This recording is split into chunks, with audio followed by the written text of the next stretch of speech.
worldwide with some news from the NBA. So y'all check this out. Well, read a headline said Steph Curry, Golden State Warriors two-time NBA champion, is not a top 10 player in the NBA. Boom.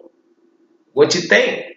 Well, I heard that somebody stated that I think it was Dahntay Jones used to play for Cleveland Cavaliers and a few other teams. Great defender in the league, one of those aggressive players, aggressive defensive player. I thought a good player. One of them kind of players you want on your team if you're trying to win some, you know. He doesn't think Steph Curry is a top 10 player. Now, I strongly disagree, but I can see his thought process. All right, his thought process probably. I didn't read into it. Just thinking why would you think Steph Curry wouldn't be a top 10 NBA player? And I'm pretty sure he's like, well, the defensive side of the ball, right? It's probably a liability. Not really. The guy steals the ball about two a game. That's a high clip. Pretty sure he's in the top 10. I didn't check it, but I'm pretty sure he's in the top 10 in the NBA. So he does steal the ball. He does get in the pass lanes. Probably not the best one-on-one defender in the league, but decent, right? So that's probably where his thought process comes in on the defensive end of the ball. I can't imagine him thinking anything on the offensive side of the ball. Now, my point would be, Steph Curry on the offensive side of the ball is the best shooter we've ever seen.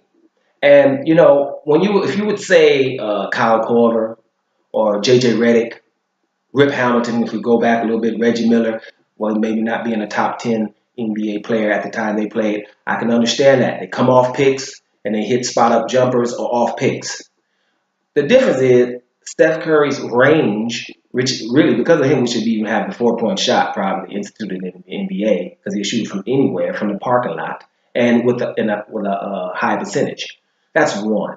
But we're talking about someone who has, in the top three, in my opinion, ball handling skills in the NBA. But if I say top five, I know I'm right. But in my opinion, we're looking at Chris Paul, Kyrie Irving, those kind of guys. And a guy you can't forget is Jamal Crawford when we're talking about handles. But Steph Curry is on that level. And we're talking about when he can get his shot off the dribble. These are the things we haven't seen before.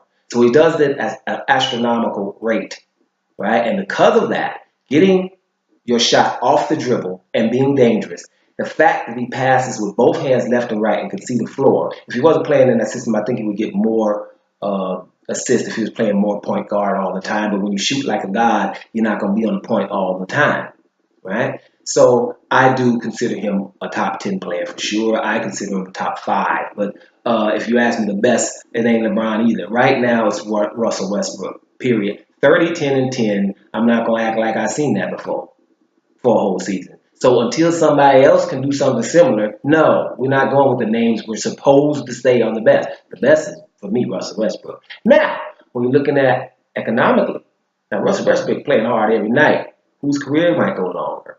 You never know. You would think the guy who plays economical, shoots a little threes, don't get too much contact, hey, he might last a little bit longer. I thought the same thing about Rafael Nadal in tennis because of the way he plays. Right? I thought that when he had his third Grand Slam. Oh, he ain't going to play too long, man. He goes to get every ball. Well, he got 15 of them now. So we don't know if Russell Westbrook is going to slow down anytime soon.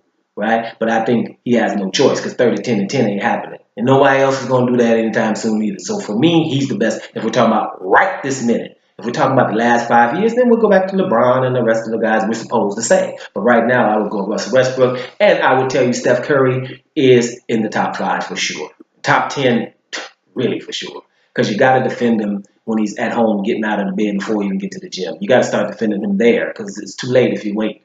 Right? So Steph Curry, yes, he's one of the best shooters we've ever seen. I've been watching for decades. I haven't seen a shooter that can shoot like this and it's not off the dribble. So that's why I would give him off. He has a quick release to boot.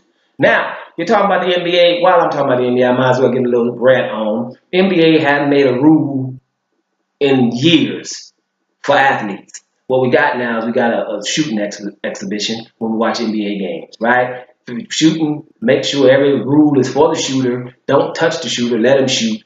And, no one can defend. So Dahntay Jones is coming from this. I'm sure he's irked by all of the rules pro-offense, pro-shooter. When was the last time you seen a rule pro-athlete? Like, the one I keep mentioning. If someone goes to the hole and dunks on somebody, that should be 3 points. A 3-point shot, who can't make those? Especially if you can't contest them nowadays. That's nothing for someone who's in the gym 6 days a week. If you go to the hole and you dunk on somebody, that should be 3 points because that is what you talk about on the way home. If your team won or lost, your dude got dunked on. That is the most exciting play, save the game-winning shot. Other than that, dunking on somebody should be 3 points. And it will make sure that we keep athletes in the game and not just shooters because that's what's happening right now. Right? Just shoot. Every rule since about the last 20 years. Shooters, shooters, shooters, and nothing, and don't defend them. And nothing for athletes. So what about 3 points for dunking on somebody? And don't act like we can't stop the game to make sure that they dunk. We stop the game for everything else. So we can stop the game to make sure, yeah, he got dunked on. And the guy who goes up to try to block a dunk, if he does, give him another foul. Huh? Then we got athletes jumping in the air like people want to see, right? Jumping in the air, dunking on each other, and challenging dunks. Then we can have athletes continue to play basketball, right? Because that's what we're doing. We're making sure that everything is under the rim and can you shoot, right? And it's on purpose. Right? I'm sick of acting like I don't know why they're doing it. It's on purpose. We need more shooters in the NBA, period. Europeans and all that stuff. That's what it is. Athletes, we ain't made a rule for them in who knows how long. Now, what we're doing is we're rewarding people at the 3-point line, not even facing the basket, just flailing their arms, hooking someone else who's trying to defend, and we're giving them 3 shots for that.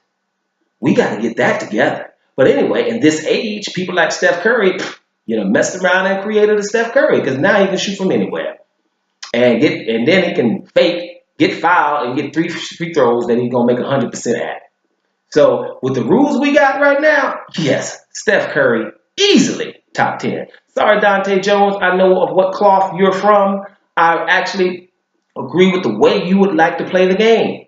Where we can still have a little bit of contact. These are top fit players, some of the best athletes that the world has to offer. And we're telling them don't even breathe on somebody. That's why it's starting to irk me. And I'm a fan for decades. But that still irks me. So NBA, let's get this together a little bit. And yes, Dahntay Jones, I'm sorry you're wrong on this. Steph Curry is definitely a top 10 player. Dome Sports Talk, worldwide. And I'm about to here, y'all.